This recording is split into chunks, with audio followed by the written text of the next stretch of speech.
Now, in the midst of that explanation of the giving of the parable and the explanation of the parable, Jesus also speaks about what the parables are for. Why does Jesus speak in parables?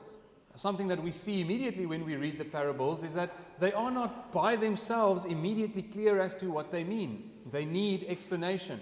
Now, some of them are more clear, or some of them are more apparent in the moment you read them, but many of them are supposed to actually hide the truth from those who do not receive them by faith.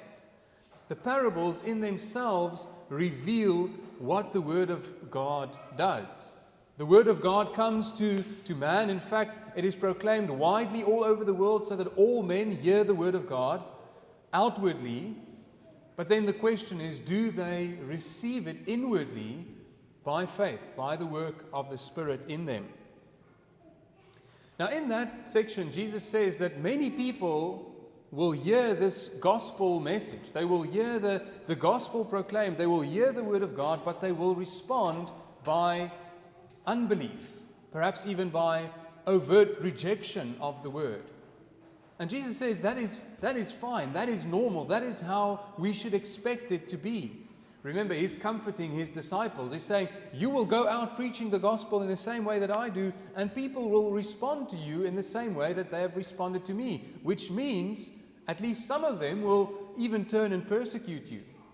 Others will simply reject you, thinking that you are silly or out of your mind, and yet others will simply not care. And Jesus comforts his disciples, but he also encourages his disciples. He says to them, go on scattering the seed. Don't stop doing this. You see, these responses, don't be bothered by them. Expect them, and as you expect them, then continue to reveal the message of the gospel.